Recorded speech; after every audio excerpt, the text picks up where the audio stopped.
What's good, people? Back at it for another week, another episode of You Know What It Is, What's the Word with LJ Mental Podcast. As always, I'm your host with the most LJ. We back in here, we getting it for another week. Um, so, word of the week this week is change. Now, the name of this episode is evolved over time, and we'll explain that. Getting into the topics this week. Change is good. Change can be for the better. It's not always good, uh, depending on what it is. But change, things evolve over time. Um, these different eras, different generations. So much has evolved over time, and just with everything like how you see me on this podcast right now, the evolution of the internet, um, different things, whether it's in music, in sports, is now I'm gonna talk about first as far as change. You watch the hip hop game change over the years. Started out as the hip hop, hippity hop to the boom bap to the hardcore gangster rap lyrical to I don't know the crunk era to the dirty south taking over to kind of back to boom bap a little bit to and now it's, I guess, what a lot of people consider mumble rap, but I mean, it's not all mumble rap. I mean, and just the way that the fashion sense, the music, and just which brings me to a guy like J. Cole, right? It's a breath of fresh air now, especially in this day and age when you got a lot of guys where you really don't know what the hell they saying on the track. And you got somebody like J. Cole who just dropped the album this past Friday, spitting some lyrical shit. I mean, that's what we want, right? That's what I mean, I'm all for cause music is moods, right? Sometimes you don't want to hear that, like if you're on a road trip, if you're going out, like, if you want to, sometimes I want to hear that spitting that. And J. Cole was spitting that shit on this new album, the off season that just came out. It's a really dope album. And it just make you think, right?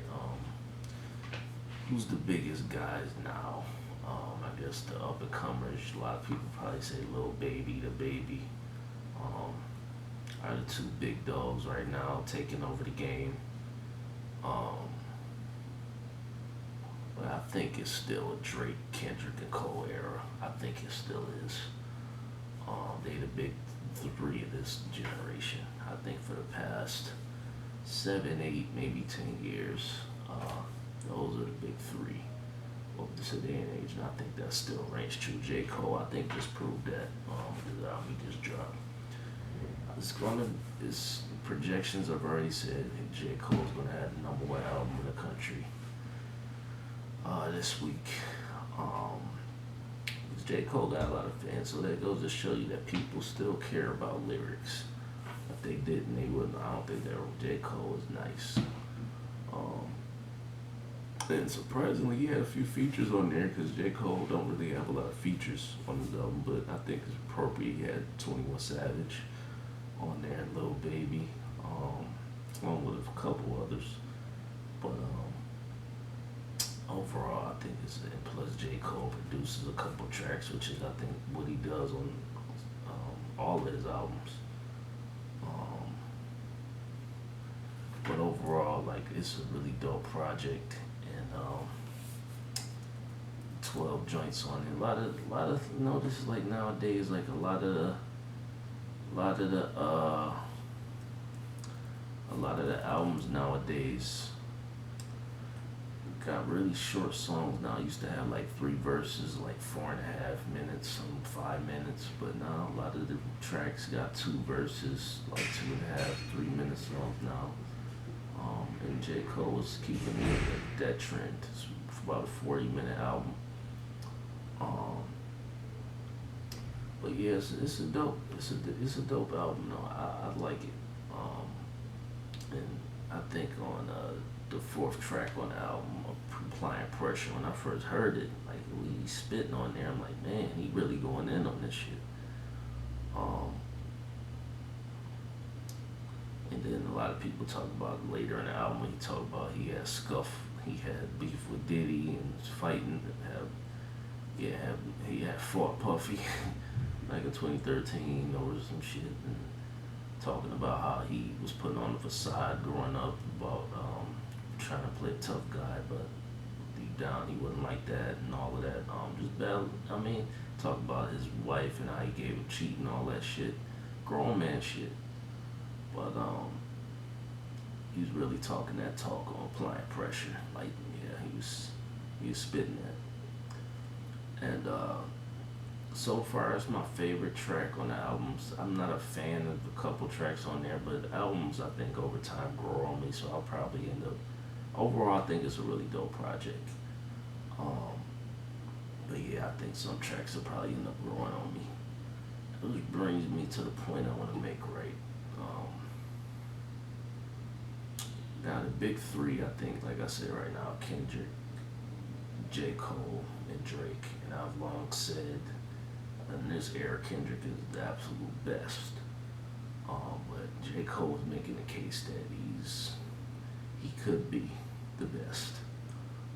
Depending on what Kendrick does, because he takes so long to drop music. Like, Kendrick is great, but man, it's kind of hard to call you the best when you haven't dropped in like 4 years. But yeah, Drake, I'm not a big Drake fan, but I gotta give it up to Drake. I mean, I'm not a hater. Like, Drake is he's definitely in that threshold of definitely the top 3 by far.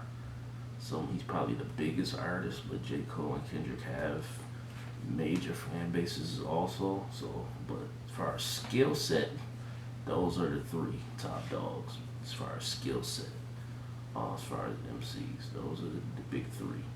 And I think it's been really kind of a big 3 in a lot of eras. Not to say other guys aren't up there, but if you look at I think the first big 3 was probably in the 80s.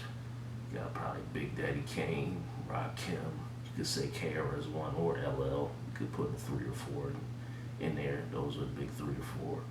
The honorable mention would be 5 if you want to say Cool G Rap, but I think the core 3 were Kane, Rakim, and I'll probably say LL over KRS-One, because LL was the first hip hop superstar. Then you talk early 90s, I think, yeah, breaking down the eras, I think the big 3 was probably Snoop, Tupac, and Biggie. Those are the big 3, the early 90s, I think. Then later on, I think you got probably like late 90s, early 2000s, I think there was a big 3. I think it was Jay-Z, Nas, and DMX.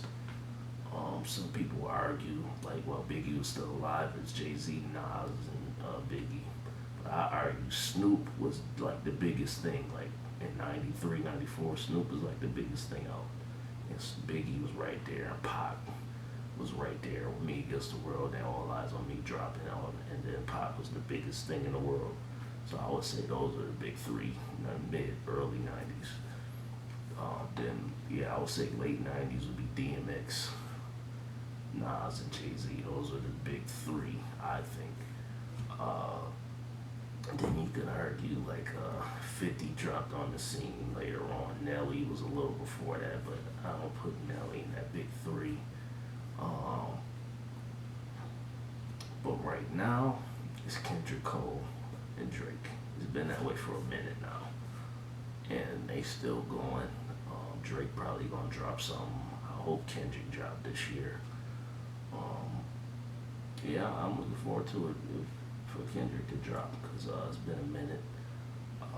And I think I'm not sure if it's T is a label. I think it's really him. Like I know I heard him talk that he wants to define a new sound every time. I don't know what it is, but I mean he's yet to put out a bad album. I'll give him that. All his albums are dope. I didn't like To Pimp a Butterfly at first, but it grew on me. It's actually a great album, but when it first came out, I wasn't feeling it. But over time, I loved it. It's actually a great album. Um, he's yeah, I think the big three. We gonna see where they go from here. But it's these eras, how they change it. It's definitely a different new day and age. Speaking of change, we'll talk about stocks a little bit. Um, Stock market is down on basically everything right now. You look at the big dogs like Tesla's down like $300, like it was at like 800 damn near. You get in the year now it's at 500. Um, the big cryptocurrency is down right now, big time. Uh, I want to mention something about AT&T. I've been following AT&T for a little bit as far as like the stock on there because I know that they they purchased Time Warner and Warner Media some time back, especially with now like with a lot of movies premiering on HBO Max, which is owned by Warner Media.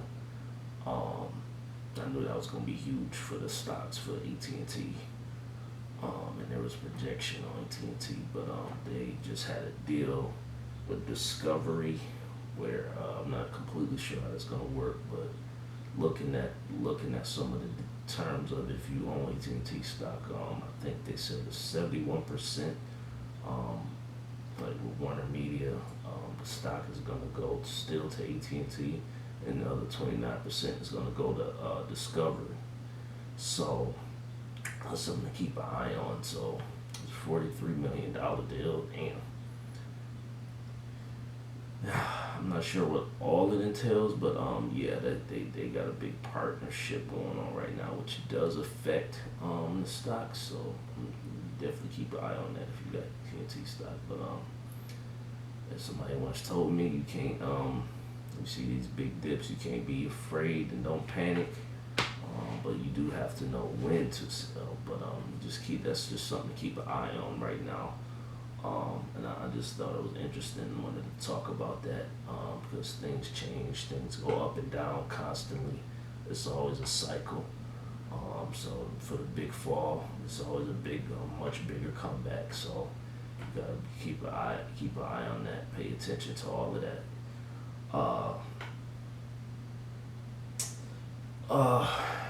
I'm not sure how many people watch this particular show I'm going to talk about, but I want to talk about it. A show called For Life, produced by 50 Cent. 50 got like ton of shows going on right now. Many shows. He got stuff, obviously shows on Stars. I'm surprised 50 don't own half of Stars yet. Seems like with everything, like, cause you really look at it. I remember before the show Power came on, I never really known anybody to watch Stars for series. HBO was the one dominant. HBO had everything as far as premium TV shows, like outside of like your regular cable TV shows, but HBO was dominant for many years in that space. Now you got Showtime coming up, Stars, like I just said, another, but this show For Life was on ABC, and apparently got canceled, premiered for a third season, which I like some of the other 50 shows better, but I like this one too. It's actually a very great story, that I think needs to be talked about and addressed. If you don't know, it's about the real life person, Isaac Wright, who was in prison for something he didn't do. I think he did 8, 9 years or something. I could have that number off, but he did do a number of years in prison for something he didn't do, and he fought to He fought his own case. He actually became an attorney while in prison, and he got himself out. That's one of the most impressive things I've ever heard of. And they retelling that story in not completely the way his life is, but has a lot of things that took place, but moderately telling his story in the show for life, but in a different way. Obviously, probably for entertainment purposes, they want to change it up. Probably that's, but show's getting canceled. I wanted to see what's gonna happen next. Especially like the dude on the show, Aaron, main character, got out of prison. Got his own like law office. Like a small office. He got a small team going. I wanted to see where he was gonna go from there. I heard that they shopping the show around to other networks. It actually did better. If you look at the numbers, it actually did better on Hulu than it did on ABC, which also I think showed up on Hulu a day after it premiered on. Every episode was available on Hulu a day after it premiered on ABC, so it did better on Hulu. And so much stuff is on demand. I'm not sure how they keep track of all those numbers with so much content being everything damn near is on demand except for live events, sports, and the news. But other than that, damn near everything's on demand. So I don't know if that they fall into those numbers there. But yeah, it might get picked back up, but we'll see because it did fairly well on Hulu. Like enough people watched it, but we're gonna see. I think it's an interesting story. I think some of 50's other shows are better, and I think keeps me more entertained than this one. But I think it's a good enough show to continue on. I really was interested in seeing where it goes from there, the next steps, and it's nice how they actually pointed. That was one of the first shows I saw where they had what was going on in 2020, the people wearing masks. The previous season, showing real life events where they showed the pandemic. It's one of the first TV shows. There are probably some others out there that I haven't watched, but that's one of the first TV shows I saw where they implemented, okay, this is what's going on today. Let's put some of that in the show outside of the main plot points. But yeah, that was something interesting. That's one of the first shows I saw that actually had that. It probably some others out there I don't know about. But that's one of the first ones I saw that actually implemented that. Now, I want to talk about something that's been bothering me about the NBA, right? I said change is good. Change can be for the better. Things grow and evolve, like it's always done since the beginning of time. I mean, we didn't have nothing to go on. Things were being built. Started with the wheel. Look at where we at now with technology. We speaking on just cars in general. It started with a wheel to a carriage to a horse carriage to an automobile to now we got electric cars. Pretty soon we probably gonna have flying cars. So who knows? But from a basketball standpoint, I know last year affected things with that pandemic. They had to add changes. They played in a bubble, and they added a play-in tournament, right? Which makes sense because a lot of games are missed, and who knows where teams that were behind would have finished. They could have made up ground later on. So the play-in tournament, I think, was necessary last year. And they're continuing it this year. To me, it makes no damn sense. I think it's one of the dumbest things ever. And I actually agree with what LeBron said. I don't even think it's because he has to play in the tournament. He said he thinks whoever came up with it should be fired. And I mean, I agree with him. I mean, this playing shit is the dumbest thing ever I've seen in sports. I completely get why they did it last year. I think it was necessary last year. This year, no games were missed. I get people had injuries and stuff, but I'm talking about as a NBA league where you had your set schedule, the 72 game schedule, and you had it planned out, and you still have this playing tournament. I don't get it. I think it's the dumbest thing ever. So I mean, you telling me a 9 or 10 seed could overtake a 7 or 8 speed, a 7 or 8 seed spot, which they earned for playing wherever they finished at the end of the 72 game season. So you telling me that they could take their spot if they win these playing games? That's really stupid to me. Like that's, I don't, tell me how that makes sense. That literally makes no sense. They have these seedings for a reason. Now a 9 or 10 seed who's supposed to be outside looking in the playoffs can actually get in the playoffs now? How is that fair? That's not fair. And anything can happen in one game. Now the Lakers and Warriors are gonna play tonight. I'm gonna watch it. It's gonna be a good game. Lakers and Warriors are playing tonight. Um, and if the Lakers lose, because anything could happen in one game. Like with the NFL, like there's no series. Everything is a one game elimination. So anything happens in one game. It doesn't mean the Lakers are out, but they could fall if they lose this game tonight. So I think the Lakers will win, but I mean I don't see how this shit is fair at all. To me, it's one of the dumbest things ever I've seen. Like I said before, I get completely why they had this playing thing last year, but to continue this trend, and are they going to do it every year? That's what I'm curious about. Is this going to be a thing that they do every year now? Because they need to cut it after this year. This is something that should not continue. I think it's absolutely ridiculous. Obviously, these were extreme circumstances last year. So, but this year, no, don't. Yeah, stop this shit, bro. Don't. Yeah, we really need to cut it out because this is dumb. I hope they don't continue this trend. It's been bothering me.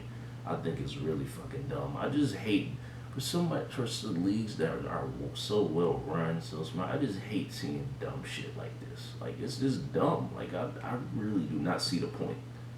So yeah, just had to get that on my chest. Like I said, change is good, but all change is not good.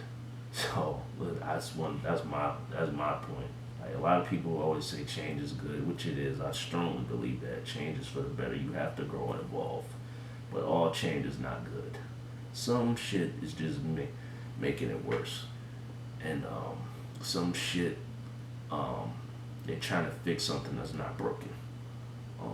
You have a great system in place, and you try to make a change that can harm it. Why do it? And that's what they do. Like, imagine if the Lakers are 7 seed end up losing, actually falling out of the playoffs because of this playing shit. That would be ridiculous. I don't think that's gonna happen. Just imagine if one of the 7 seeds actually falls out of the playoffs now because of this. Yeah, it's a bad look. But anyway, yeah, the key theme this week, like I said, was change. Talking about the different eras, what's going on with the stock market, and obviously what I don't like about the NBA. And even with the show For Life, it's change coming for that because ABC canceled it, but maybe they'll find a new suitor. Hopefully that wherever they shop it to, maybe it'll go strictly on Hulu or Netflix or who knows, or maybe another cable network. But I think it's a good show and continue. But that's change that's coming. Change is for the better, but not all change is good. That's the main thing for me this week. So, yeah, I'm about to get up out of here. Just want to hit y'all with that little bit of knowledge that I thought and my thoughts on certain things. So, that's going to be it for me. I'm out.